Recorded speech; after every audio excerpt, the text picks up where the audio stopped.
Alléluia. Est-ce que vous allez bien? Ah, waouh. Moi, vous savez, là, je vous vois bien. Quelques-uns que je n'ai pas vus depuis longtemps, soyez bénis tous. Parce que quand on chante, moi, je ne vois personne. J'ai les yeux fermés. Bénis l'Éternel, ô mon âme. On va le reprendre à la fin. Je crois qu'il est excellent, ce chant. Alors, juste à la fin, une petite chose. Fabien et moi, on doit partir tout de suite après la prédication parce qu'aujourd'hui, c'est l'anniversaire de ma maman. Elle a 85 ans. Alors, elle nous a invités, donc on va lui faire honneur. On va aller en Alsace tout de suite après la prédication. Mais vous savez, je vais prêcher 2 fois plus vite à condition que vous écoutez 2 fois plus vite. Est-ce que c'est bon? Ça va pour tout le monde? Alléluia. Alors, j'avais vraiment à cœur cette semaine ce message en lisant le psaume 107 qui m'a interpellé et j'avais à cœur de vous partager ce qu'il m'a dit à moi. Et en fait, il y a 4 situations qu'on va voir ensemble et je crois que ça concerne peut-être plusieurs d'entre vous. À un niveau ou à un autre, on a besoin de se reconnaître souvent dans la parole de Dieu. Et il y a cette chanson que vous avez sans doute entendue, il me faudra du son, Claude, là, entendu de John Lennon qui s'appelle « Imagine ». Imagine. Alors imagine, lui, il dit « Imagine le ciel, imagine la monde de paix, c'est extraordinaire ». Et moi, je voudrais simplement vous parler de ce psaume 107 qui va vous parler de « Imagine que tu es perdu dans un désert, imagine que tu es perdu dans une étendue aride où rien ne fonctionne, où tu es tout seul. » Imagine que tu es enchaîné dans une prison obscure. Imagine que tu es cloué peut-être sur un lit parce qu'une maladie t'empêche de faire ce que tu veux encore faire. Imagine que tu es pris dans une tempête déchaînée. Eh bien, ces images ne sont pas simplement des métaphores qui reflètent des réalités profondes de l'expérience du peuple juif, mais ça peut aussi être nos réalités à nous. Et il y a un texte, donc ce texte dont je vous parlais, que nous allons voir, qui m'a vraiment interpellé cette semaine. Mais avant tout, je voudrais prier, on va l'étudier ensemble. Il y a 4 points qu'on va voir ensemble et à la fin, on va prier. On va prier parce que je crois qu'il y a besoin dans les situations que nous allons découvrir, il y a besoin de prière. Alors, soyez très attentifs. Dieu nous a déjà parlé ce matin et il va continuer à le faire. Est-ce que tu peux dire Amen? Et j'aimerais juste qu'on se lève un instant, on va prier et ensuite on va prendre progressivement ce psaume 107. Seigneur, merci pour ta parole parce qu'elle est tellement inspirante pour nous, elle est tellement bénéfique pour nous. Je te demande vraiment, Seigneur, que ta grâce se manifeste, que ta gloire se manifeste. Merci Seigneur de ce que tu agis ce matin, de ce que les cœurs sont préparés comme un beau terrain qui est en train de recevoir de bonnes graines qui vont pouvoir grandir. Merci Seigneur pour les cœurs disposés que tu as ajoutés ce matin au nom de Jésus-Christ. Soyez bénis. Alléluia. Amen. Alors le psaume 107, comme je l'ai déjà énuméré, présente 4 situations de détresse. 4 situations de détresse qui saisissent et qui peuvent nous saisir chacun d'entre nous. Et à chaque fois, un cri se lève, un cri sort des tripes de ces personnes. Et il est dit au psaume 107, verset 6, « Louez l'Éternel, car... » Non, ce n'est pas ce que je voulais vous montrer, ce n'est pas le verset 6. Hop, ouais. Attends. Ah, j'ai loupé. Voilà, il est là. Dans leur détresse, ils crièrent à l'Éternel. Dans leur détresse, ils crièrent à l'Éternel et il va les délivrer des angoisses. Maintenant, tu vas dire avec moi, dans ma détresse, quand je crie à l'Éternel, il me délivre. Amen. Quand je crie à l'Éternel, de tout mon cœur, quand j'ai des problèmes, je peux l'appeler et il me délivre.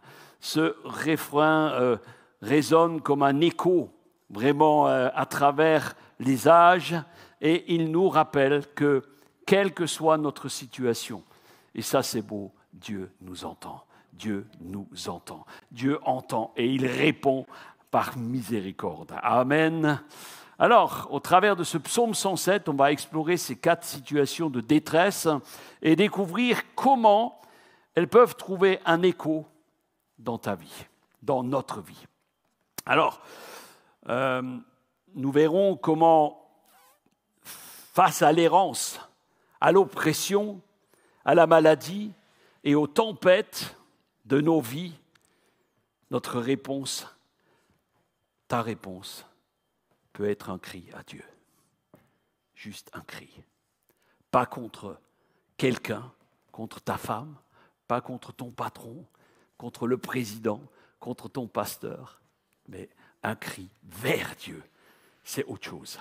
Alors, ce psaume, semble-t-il, aurait été écrit pour célébrer le retour du peuple juif de captivité alors qu'ils étaient à Babylone. Et il nous rappelle que finalement, pour nous aussi, la vie n'est pas toujours facile.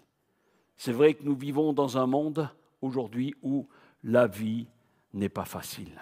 La vie est dure. Et le psaume 107 commence tout d'abord par une invitation. Donc c'est pour ça que j'ai mis le verset premier. Il commence par une invitation à louer l'Éternel. Pourquoi ? Il est bon. Et pourquoi encore ? Parce que sa miséricorde, pour nous, pour toi, dure à jamais. Alléluia. D'entrée, nous voyons que ce psaume marque la fidélité et la miséricorde de Dieu.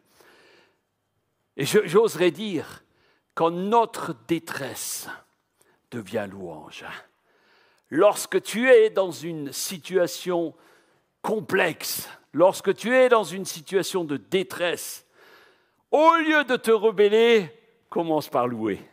Au lieu de te rebeller, commence par louer, ça change tout. Quand ta détresse devient louange. Et je sais que parmi nous, plusieurs, vous vivez des situations de détresse, mais vous êtes là ce matin. Vous êtes là ce matin pour célébrer le roi des rois. Alors, on va découvrir ces 4 situations. Et ces 4 situations vont nous impacter parce que la réponse de Dieu est toujours la même. La réponse de Dieu est toujours la même. Sa bonté, sa fidélité se manifestent à chaque fois. Ça, c'est la bonne nouvelle du matin. Le cri d'un homme qui va toucher le cœur de Dieu.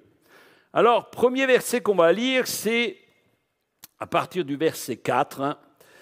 Ce sont les égarés dans le désert. Il y a des égarés dans le désert. Donc certains, il est dit donc certains marchaient un peu partout dans le désert, c'est-à-dire ils faisaient n'importe où. Bonjour jeune homme. Ils marchaient un peu partout et c'était quelques-uns qui marchaient n'importe où dans le désert. Et il est dit dans des endroits perdus, ils ne retrouvaient pas le chemin pour aller dans les lieux habités. Ils avaient faim et soif et étaient découragés. Alors, dans leur malheur, ils ont crié vers le Seigneur et le Seigneur les a délivrés. Vous avez remarqué, ils ont crié vers le Seigneur, pas contre le Seigneur. Ça change tout. Parfois, on crie contre le Seigneur. Parfois, on est là, on n'est pas content. Mais eux, ils ont crié vers le Seigneur. Nous voyons donc ce premier groupe. Ils erraient dans le désert. Le verset 4 dit certains, ce n'est pas tous, mais certains. Ils erraient dans le désert, dans la solitude, sans trouver une ville où habiter. Alors, un désert symbolise quoi ? Un désert symbolise un lieu de désolation. Personne n'a envie de vivre dans un désert. Vrai ou pas vrai ? Qui c'est qui voudrait vivre dans un désert ? À part Nathalie sur les montagnes. Personne ne veut vivre dans un désert.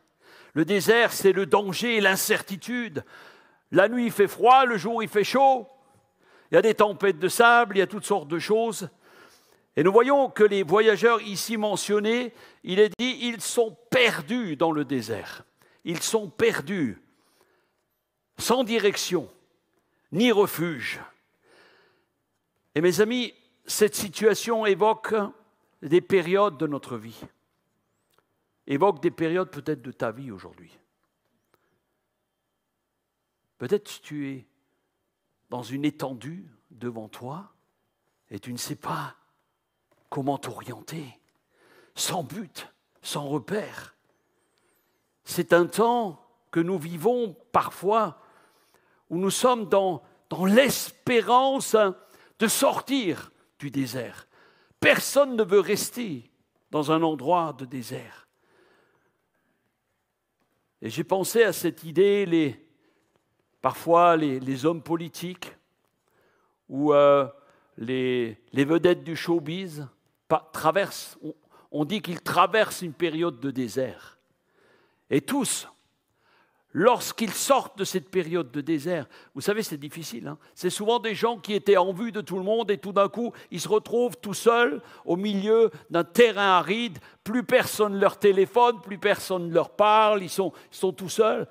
Et c'est une période de remise en question, c'est très difficile pour eux. Et la plupart, lorsqu'ils sortent de ces situations, ils vont vous dire « J'ai appris plus dans le désert que dans les moments où j'étais dans la gloire ». La plupart vont vous dire cela.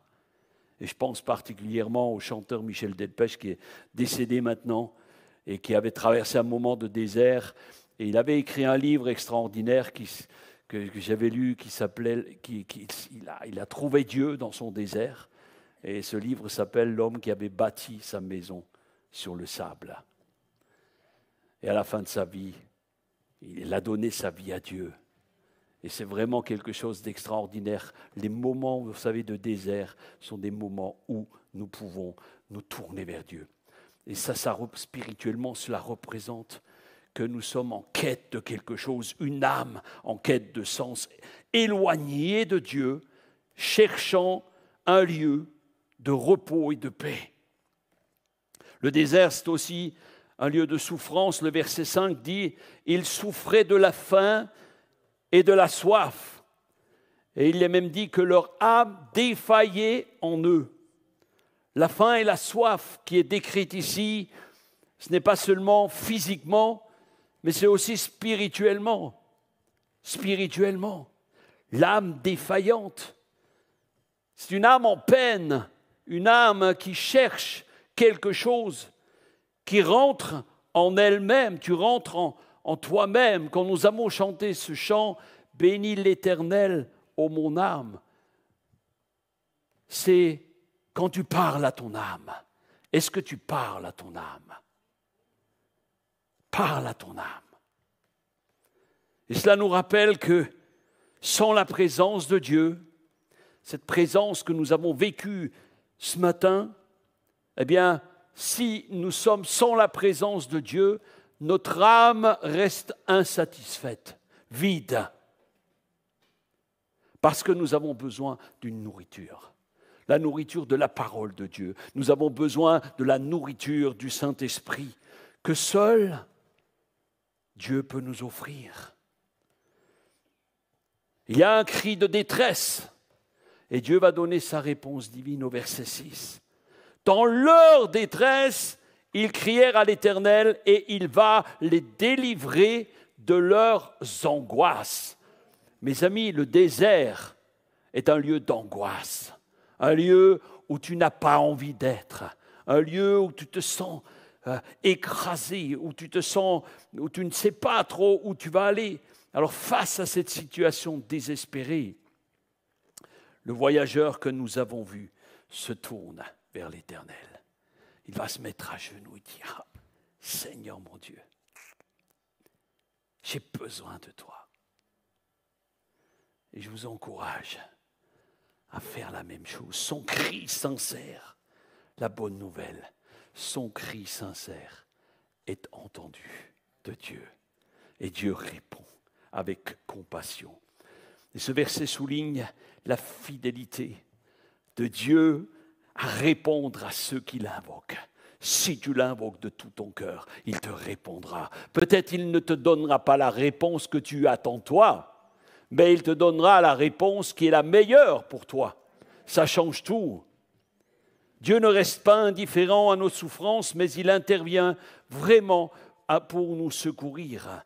Et j'ai cette pensée du psaume 23, verset 3 qui dit « Il restaure mon âme, il restaure mon âme, il me conduit sur les sentiers de la justice à cause de son nom. » C'est pour ça qu'il le fait.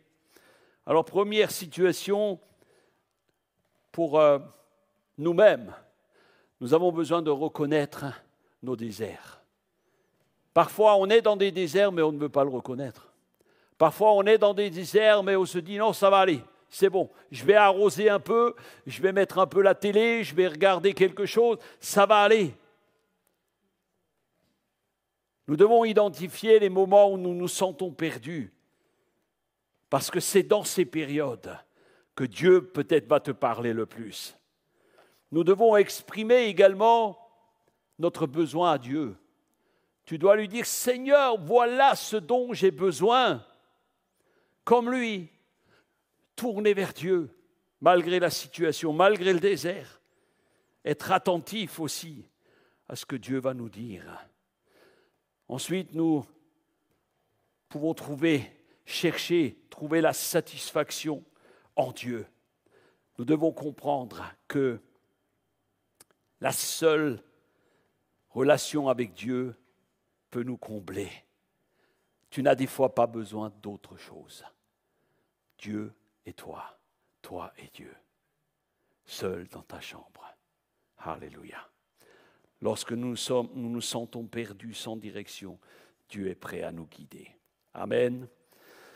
On va aller plus loin. La deuxième situation, c'est le psaume 107, verset 10, où il est dit « Ceux qui avaient pour demeure les ténèbres et l'ombre de la mort, dans leur détresse, ils crièrent à l'Éternel et il les délivra de leurs angoisses. » Waouh! Nous voyons ici les captifs. L'image, c'est quoi? C'est les captifs dans les ténèbres que Dieu va libérer. Parce que Dieu veut libérer les captifs et les opprimés. Et ce verset-là décrit toutes les personnes qui vivent dans les ténèbres et qui sont dans l'ombre de la mort, enchaînées dans leur misère finalement. Spirituellement, cela montre ceux qui se sont éloignés de Dieu, prisonniers de leurs péchés et de leur rébellion. C'est une autre situation, parce que les déserts dans ta vie, tu ne les choisis pas toujours. Par contre, les situations de ténèbres, de péché, peut-être tu y es un peu pour quelque chose. Allô? Il y a quelqu'un dans la salle? Merci. Les ténèbres représentent également l'ignorance, la peur et le désespoir, tandis que les chaînes illustrent l'esclavage du péché. Regardez ce qu'on avait vu.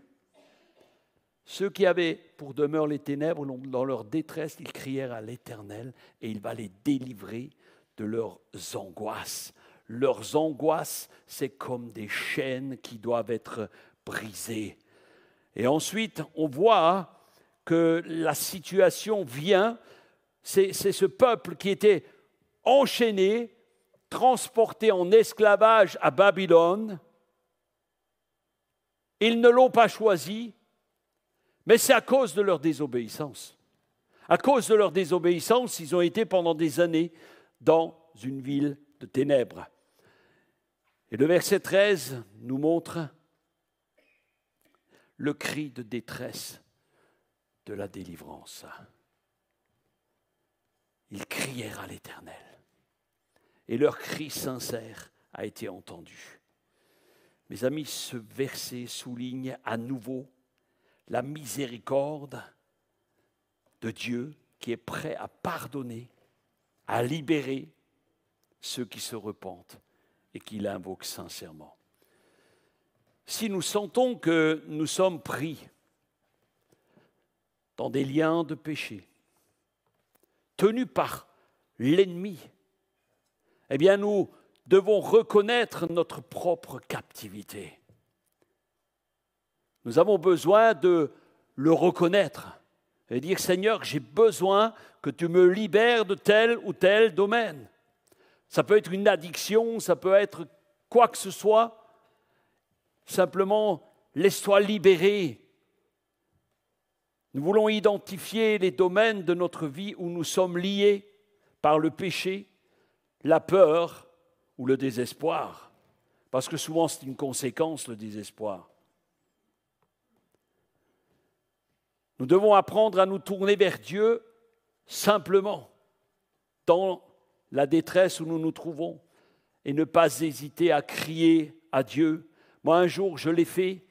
Nous étions dans une situation compliquée. Je me souviendrai toujours. Je suis monté, j'ai pris la voiture. Je suis monté sur la montagne, tout en haut. J'étais dans la voiture, j'ai ouvert la fenêtre et j'ai crié. Ouah, mais je ne sais plus comment j'ai crié. Je ne vais pas vous le faire là, parce que ça va vous effrayer. Mais ça n'a pas effrayé Dieu, il a entendu ma prière. Il a entendu le cri. Et lorsque tu cries en toute sincérité, Dieu agit. Dieu agit, mon frère. Nous devons nous tourner, ne pas hésiter à le faire. Nous devons apprendre à vivre dans la lumière, mes amis, et accepter que Dieu est capable de nous libérer. Il veut nous libérer. Avant de nous utiliser, il doit nous libérer. Nous devons être délivrés de toutes sortes de choses. Vous savez que j'aime beaucoup Jeanne d'Arc. Alors, ce n'est pas pour raison parti politique, ça n'a rien à voir. J'ai toujours été fasciné par... alors, c'est aussi parce que c'est une de nos compatriotes en Lorraine, là, c'est vrai, hein, c'est pas loin, dont Rémi allait visiter un jour. Et cette jeune femme a été appelée par Dieu, c'est clair. Il y a tous les récits qui le montrent. Il y a eu vraiment quelque chose d'extraordinaire. Et un jour, elle a pris la ville d'Orléans. Et il y avait tous les princes qui étaient là, parce qu'en fait, la France n'avait pas de roi, puisque c'était un territoire occupé à l'époque par les Anglais. Ce n'était pas les Allemands, c'était les Anglais. Et elle avait reçu l'ordre de chasser, comme le terme disait, bouter les Anglais hors de France. Et alors qu'elle se trouve devant la porte d'Orléans, tous les princes qui étaient autour d'elle disaient « Non, il faut d'abord sacrer le roi et après on va prendre Orléans. » Et là, elle va dire une chose, elle va dire non. La libération avant l'onction. Et là, ça m'a impacté. La libération avant l'onction. Tant que tu n'es pas libéré, l'onction ne peut pas se dégager. L'onction du roi, c'était l'onction. Vous savez, on imposait, il y avait toutes sortes de rituels qui se faisaient. Et quand elle a dit ces paroles, j'ai dit, mais c'est ça. Pour le chrétien, c'est la même chose. Nous avons besoin d'abord d'être libérés pour recevoir l'onction. Ça vous parle? Ça vous donne envie? Moi, je veux vivre dans la liberté pour avoir plus et plus et plus d'onction. Qui est avec moi? Quelques-uns seulement. Qui est avec moi? Libéré pour l'onction. Alléluia. Amen. Ésaïe 9,2 dit ceci. Le peuple qui marchait dans les ténèbres voit une grande lumière sur eux. Ceux qui habitaient le pays de l'ombre de la mort, une lumière qui resplendit. Moi, je veux voir sur mon pays la lumière du roi des rois. Je veux voir la lumière de Jésus briller sur notre pays. Parce que Dieu, par son esprit, est capable de briser toutes les chaînes et il est capable de te remplir de son onction. On a chanté tout à l'heure, inonde ce lieu de ta présence. Vraiment, inonde ce lieu, inonde mon cœur, inonde ma vie. Alléluia. Nous voulons ne pas marcher dans les ténèbres, mais nous voulons vivre dans la lumière. Luc 4, Jésus va dire, « L'Esprit du Seigneur est sur moi parce qu'il m'a envoyé. » Pour quoi faire? Pour proclamer aux captifs la délivrance. Il y a des captifs qui seront délivrés. On a eu une parole ce matin pendant le temps de prière. Et Cathy avait donné cette parole, ne savait absolument pas de quoi j'allais parler aujourd'hui. Mais la présence de Dieu, alléluia, fait que nous pouvons voir des libérations. Attends-toi à une libération. On va voir la troisième équipe, la troisième situation, psaume 107, 17 et 19. Là, nous trouvons, lisez avec moi, les insensés par leur conduite coupable. Ça, c'est un autre groupe. Des insensés par leur conduite coupable étaient dans une situation de détresse. Et dans leur détresse, ça c'est le verset 19, dans leur détresse, eh bien, ils crièrent à l'Éternel et il les délivra de leurs angoisses. Waouh! Ici, nous avons les affligés à cause, finalement, de leurs péchés et Dieu veut les libérer et les restaurer. Ce sont des affligés. Les conséquences, finalement, de la rébellion. Les personnes un groupe de personnes, troisième groupe que nous avons vu, il est marqué, c'est des insensés. Les insensés, vous en connaissez chez vous, parmi vous, parfois? Peut-être tu en étais un. Peut-être tu en es encore un de temps en temps, comme moi. Parce que parfois, on agit comme des insensés. Et après, on est dans la détresse. Parce qu'on a agi comme un insensé. Mais Dieu ne veut pas cela. Mais la différence, c'est que malgré le fait que tu peux marcher comme un insensé, comme un imbécile, parce qu'on agit parfois comme des insensés, mais Dieu ne regarde pas ça. Il est capable de te sortir, encore une fois, de la détresse, même si tu es tombé dans une situation où c'est catastrophique, Dieu est capable de te sortir. Il ne regarde pas. Pourquoi? Rappelez-vous le peuple. Ils avaient désobéi, ils ont péché, ils ont fait toutes sortes de choses. Mais ici, on a des insensés. Le terme insensé dans la Bible désigne des personnes qui agissent sans sagesse. Là, ça vous parle, hein? Plus, parce que personne n'aime être traité d'insensé. Hein. Alors, moi, je ne suis pas insensé. Traiter sans sagesse. Faire des choses sans sagesse, ça veut dire irréfléchi. La rébellion les a conduits à la souffrance et au malheur. Et cela montre que s'éloigner de Dieu entraîne forcément des conséquences. Lorsqu'on s'éloigne de Dieu, il y a des conséquences qui sont souvent fâcheuses. Et encore une fois, la bonne nouvelle, c'est que le cri de détresse va à nouveau les amener à la délivrance. Amen. Dieu va les entendre. Malgré leur rébellion, ces individus ont osé se tourner vers Dieu dans leur détresse. Donc j'aimerais te dire ce matin, peu importe la situation où tu te trouves, est-ce à cause d'un désert? Est-ce à cause d'une rébellion? Est-ce à cause d'une façon d'agir sans sagesse? La bonne nouvelle, c'est que Dieu est Dieu. Dieu est Dieu. Et il est capable, encore une fois, si tu cries à lui avec la bonne méthode, de te sortir de là. Leur cri sincère a été entendu malgré leurs bêtises. Dieu est intervenu pour les délivrer de leurs angoisses. Alléluia. Et ça, c'est une grâce extraordinaire. Dieu, et je dis heureusement que Dieu ne se lasse jamais de manifester sa miséricorde pour nous et il est prêt à pardonner, il est prêt à libérer ceux qui se repentent sincèrement. Et vous savez, la libération avant l'onction. Et nous avons tellement besoin de l'onction, tellement besoin. Je ne dis pas chaque jour, mais souvent le matin, je me lève, Seigneur, remplis-moi de ton onction, parce qu'aujourd'hui, j'ai besoin d'une onction spéciale pour te servir. Mais si j'ai une chaîne, peut-être tu as des chaînes, peut-être certains, c'est des menottes, peut-être d'autres, c'est un boulet. Trimballe un boulet pendant toute... Il y a des chrétiens, ils boitent toute leur vie parce qu'ils trimballent un boulet, vous savez, c'est comme ils avaient dans les films, là, dans les bagnards, ils avaient les gros boulets de 7 kilos, et toute leur vie, ils tirent ça. Non, le Seigneur a dit, moi je coupe, moi je veux que tu sois libéré. Mais il suffit que tu dises, boulet, je ne te veux plus, j'en ai marre. Alors, juste, avant de juger les autres avec précipitation, parce que c'est ce qu'on aurait tous tendance à faire. Ouais. Non, mais moi, je ne suis pas insensé. Non. Moi, je n'ai jamais traversé de désert. Je n'ai jamais fait de rébellion. Non.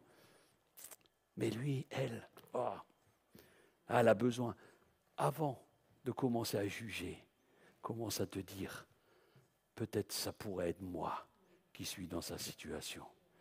Peut-être ça pourrait être moi qui suis dans une situation compliquée. Avant de juger avec précipitation, soyez comme le Seigneur. Aimez comme le Seigneur. Lorsque nos souffrances sont le résultat de peut-être nos propres erreurs, Dieu offre le pardon et la guérison à ceux qui se tournent sincèrement vers lui. Alors encore une fois, pratiquement, reconnaissons nos erreurs, nos égarements. Soyons conscients des moments où nous sommes en train de nous éloigner de la présence de Dieu. Prenons conscience de cela par nos actions ou nos pensées. Et surtout, n'hésitons pas à nous tourner vers Dieu lorsqu'il n'y a plus rien à faire. Dieu, c'est pas Superman, hein, mais il est capable de faire bien au-delà. Dieu, c'est celui qui répond toujours lorsqu'un malheureux crie. Nous devons apprendre à vivre dans la lumière avec les chaînes brisées. Et Isaïe 55:7 nous dit que le méchant abandonne sa voie et l'homme d'iniquité ses pensées. Qu'est-ce qu'il doit faire? Qu'il retourne à l'Éternel. L'homme d'iniquité, c'est l'insensé. Qu'il retourne à l'Éternel qui aura pitié de lui, à notre Dieu qui ne se lasse jamais de pardonner. J'en viens à mon quatrième et dernier groupe. Psaume 107, 23. Donc on avait certains, on avait d'autres, et là on a de nouveau d'autres. D'autres sont partis en bateau. Il y a des marins ici? Des marins d'eau douce? Des marins de rivière? Moi, j'ai une casquette de capitaine. Hein. Une fois, j'ai fait marin. D'eau douce, hein, quand même. On a fait le canal avec Fabienne. Hein. C'était bien. Hein. Elle m'a acheté une casquette exprès. Elle s'est dit, avec la casquette, je vais mieux conduire le bateau. C'est pas facile, attention. Hein. Ouais, attention. Alors, d'autres sont partis en bateau pour travailler en pleine mer. Ça, ce n'était pas mon cas. Et le verset 26, qu'est-ce qu'il se passe? Ils montaient vers les cieux. La tempête était là. Hein. La tempête était là. Ils montaient vers les cieux dans l'abîme. Leur âme se fondait dans le malheur. Donc, on voit ces marins qui sont en pleine mer. Et on voit ces marins qui sont ballottés en haut, en bas, le plus haut vers le ciel, vers l'abîme.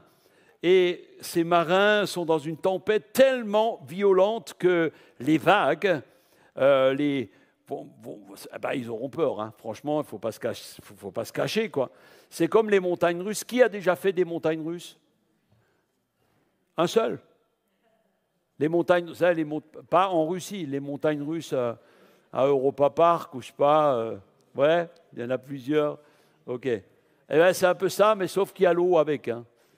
Donc moi, une fois, nous, on était sur un bateau il y a plusieurs années. C'était un espèce de bateau pirate. Et puis, ils ont dit, n'y allez pas parce que ça va souffler fort, il y aura beaucoup de vagues et tout. Puis on était à plusieurs, là c'était avec des copains de classe, c'était il y a une quinzaine d'années. Et puis non, mais il n'y a pas de problème. Il y en a, non, on y va. Il y en a certains qui disent, non, moi je n'ai pas envie. Et le premier, lui, s'est dit, non, il faut y aller, il faut y aller. Et après, on l'a vu pendant tout le voyage, il était penché sur le bord, il a donné à manger aux poissons pendant toute la traversée, tellement ça tapait contre les parois et il y avait une tempête. Alors j'imagine ici, ça devait souffler fort. On voit l'ampleur des vagues. Hein. Donc il est dit que leur âme se fondait en détresse. Leur âme se fondait en détresse. Donc là, ils étaient mal. Hein, ils étaient mal. Et donc là, on voit qu'ils ont peur et ils perdent finalement même courage en face du danger. Alors cette scène symbolise également les épreuves de nos vies. Les épreuves de nos vies où on peut être ballotté de gauche à droite, de haut en bas, jusqu'aux extrêmes, sans pouvoir contrôler les circonstances. Et le verset 28 nous dit, dans leur détresse, ils crièrent à l'Éternel. Dans leur détresse, ils crièrent à l'Éternel. Et l'Éternel va les délivrer de leurs angoisses. Waouh! Nous avons ici le cri vers Dieu de celui qui cherche la délivrance. Crie vers Dieu et cherche la délivrance. Dans leur détresse, mes amis, les marins se tournent vers l'Éternel, criant à lui pour obtenir de l'aide. Dieu répond à leur appel comme il répondra à ton appel. Ce verset nous montre encore la miséricorde à nouveau de Dieu qui est toujours disposé à secourir ceux qui l'invoquent. Les situations de détresse suivies d'un cri vers Dieu et d'une délivrance est récurrent dans ce psaume 107. C'est ça qui m'a interpellé. Nos détresses se multiplient. Plus tu vieillis, plus tu vas pouvoir dire j'en ai eu, j'en ai passé. Je connais personne qui n'ait jamais passé, après un certain âge, par une situation de complication, de difficulté.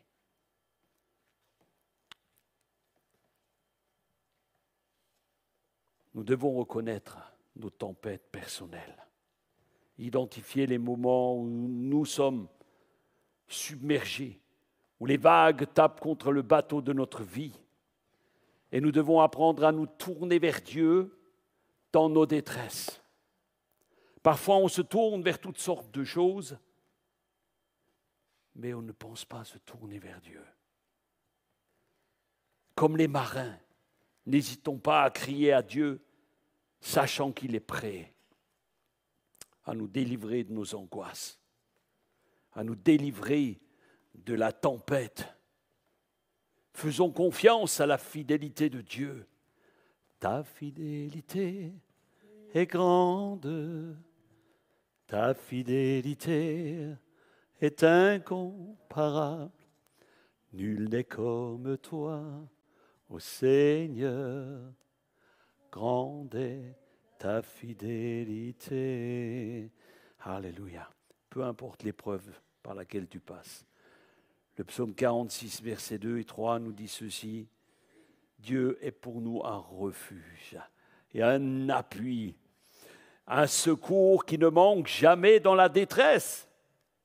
C'est pourquoi nous ne craignons rien quand la terre est bouleversée et que la montagne chancelle au cœur des mers. J'en viens à la conclusion. Que les rachetés disent, que les rachetés de l'Éternel disent, Alléluia, ce Dieu qui est capable de venir dans mes détresses est fidèle. Que les rachetés de l'Éternel le disent. Alors si vous lisez ce psaume en entier, ce que je vais vous conseiller vivement de faire dans la semaine qui vient, peut-être même en rentrant, lisez-le en entier. Vous allez découvrir qu'il y a un refrain. Il y a un refrain dans ce psaume 107. Et j'ai relevé 4 versets, le 8, le 15, le 21 et le 31, qui nous invitent à quelque chose. Il nous invite à la reconnaissance. La reconnaissance où il nous est dit qu'il loue l'Éternel pour sa bonté et pour ses merveilles en faveur des fils de l'homme. On relate la situation de désert, on relate la situation de péché, on relate la situation de tempête, on relate la situation où nous marchons comme des insensés. Eh bien, nous voyons que lorsque Dieu agit, il nous appelle à le louer. Alléluia. Amen, amen. Alors, je voudrais simplement maintenant qu'on puisse se lever. Et on va ensemble entrer en nous-mêmes et commencer à checker un petit peu les moments de détresse que nous avons vécus ou que nous vivons encore. Nous allons réfléchir à nos déserts, aux chaînes peut-être qui nous ont empêchés d'avancer.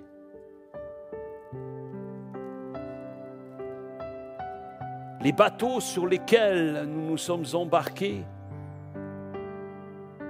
et nous ne pensions pas que la mer allait frapper, la tempête allait venir.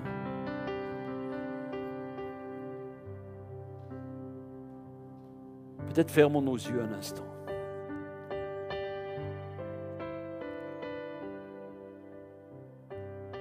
Seigneur notre Dieu, nous voyons à travers ce psaume que tu n'es pas un Dieu trop grand ou trop petit, mais tu es un Dieu qui s'intéresse à toutes nos difficultés, à tous nos problèmes. Et tu ne veux pas nous laisser dans des situations qui ne sont pas réparables. Ce matin, je prie maintenant pour chacune et chacun ici qui vit un moment de désert. Je t'invite simplement à te placer devant Dieu et de commencer à mettre ta main sur ton cœur en disant « Seigneur, tu vois le désert que je traverse. Oui, peut-être j'ai agi comme un insensé pour me retrouver dans cette situation. Peut-être tu n'y es pour rien non plus. Peut-être tu as été trahi et tu te retrouves dans une situation complexe.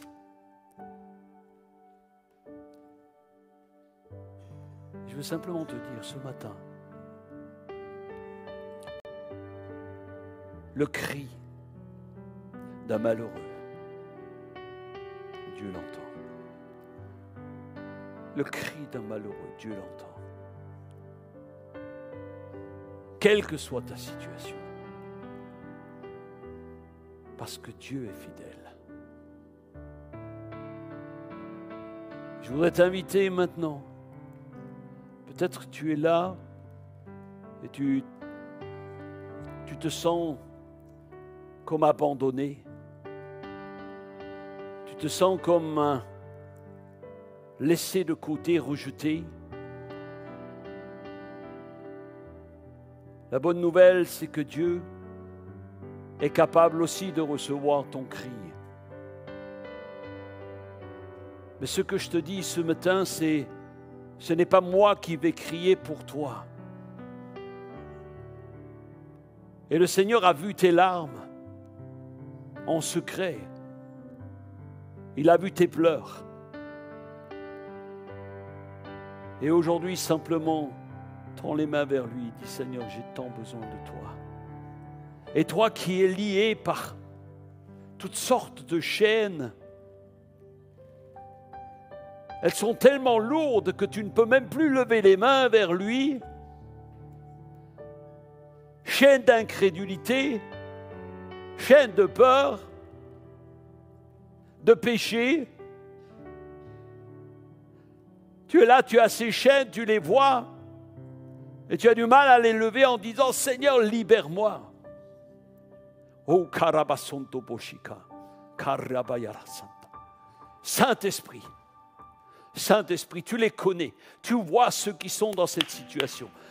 Oh, maintenant, viens les visiter. Viens visiter. Tu libères les captifs. Tu libères les captifs parce qu'ils ont besoin de l'onction. Ils ont besoin de l'onction. Libère les captifs maintenant au nom de Jésus-Christ. Alléluia. Saint-Esprit, tu passes dans les rangs. Alléluia. Oh, Ramabasson de God. J'ai cette parole pour toi, mon peuple, ce matin. Et le Seigneur te dit, je ne veux pas que tu restes enfermé dans des chaînes d'oppression. Je ne veux pas que tu restes enfermé dans des dimensions de rejet, dans des dimensions de désert, dans des dimensions où tu ne sais pas où tu habites. Je ne veux pas que tu restes dans cette situation, te dit le Seigneur. Simplement, mets-toi à genoux et tends les mains vers moi, te dit le Seigneur, et commence à crier à moi pour que la situation dans laquelle tu te trouves puisse changer, pour que la situation dans laquelle tu es ne perdure pas. Alléluia. Alléluia. Alléluia. Plusieurs ont besoin de faire cela. Plusieurs ont besoin de faire cela. Soit tu le fais maintenant, soit tu le fais lorsque tu rentres chez toi, seul dans ta chambre, et tu te mets à genoux en disant, Seigneur, ces chaînes, je ne les désire plus. Ce désert dans lequel je suis, je ne le veux plus. Je veux voir la sortie de ce désert. Alléluia. Alléluia.